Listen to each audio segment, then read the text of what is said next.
What's going on, family? This is Scrapbook Boxing, Museum of the Forgotten Fisticuffs series. We're going to continue with fantasy matches, Battle of the Legends, with Pernell Sweet Pea Whitaker, Norfolk, Virginia, 1984 gold medalist. He had a record of 31-1 with 15 at the time of this particular article. He would win a lightweight championship of the world from Jose Luis Ramirez, that would be the WBC, the IBF from Greg Haugen, and the WBA from Juan Nazario. Juan Nazario would knock out Edwin El Chapo Rosario for that particular title. And then Pernell Whitaker will come around and knock out Juan Nazario in one round in Nevada. Fascinating fight. I was at that fight. It was on the undercard. In fact, it was the main event of Hector Camacho and Tony Baltazar. Fascinating fight that particular match was. But he would also face fighters such as Azuma Nelson, who would be champion.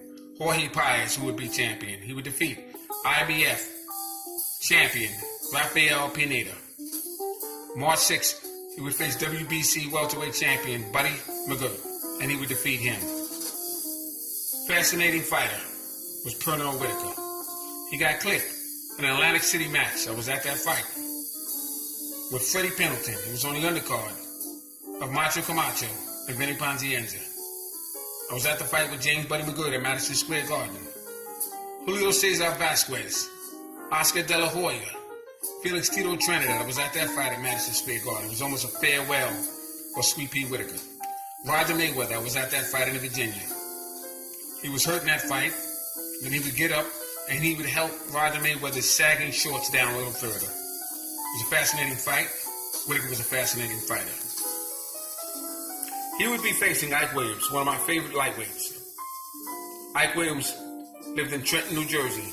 He had a career in 1940 to 1955.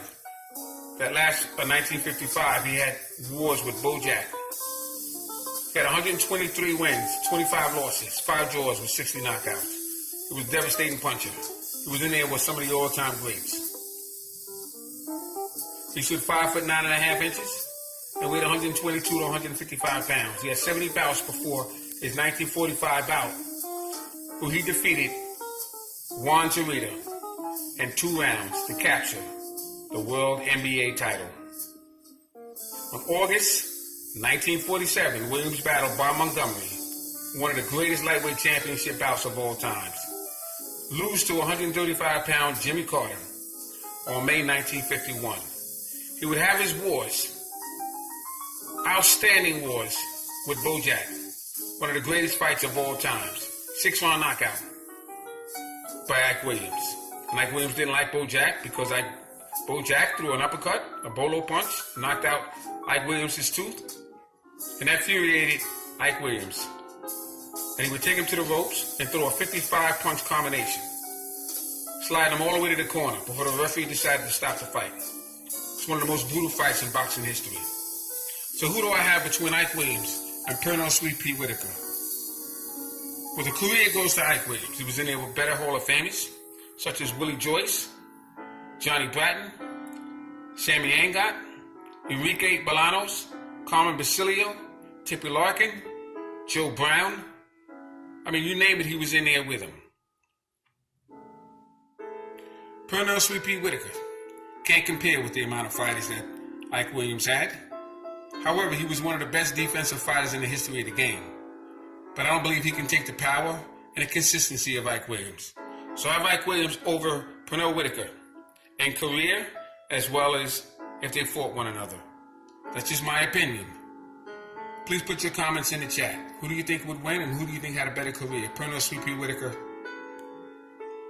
or Ike Williams? Salute to these great fighters. Salute to my subscribers. Thanks for hanging in there with me. This is Scrapbook Boxing, Museum of the Forgotten Fisticuffs series, saying all great fights and all great fighters will never be forgotten on my channel.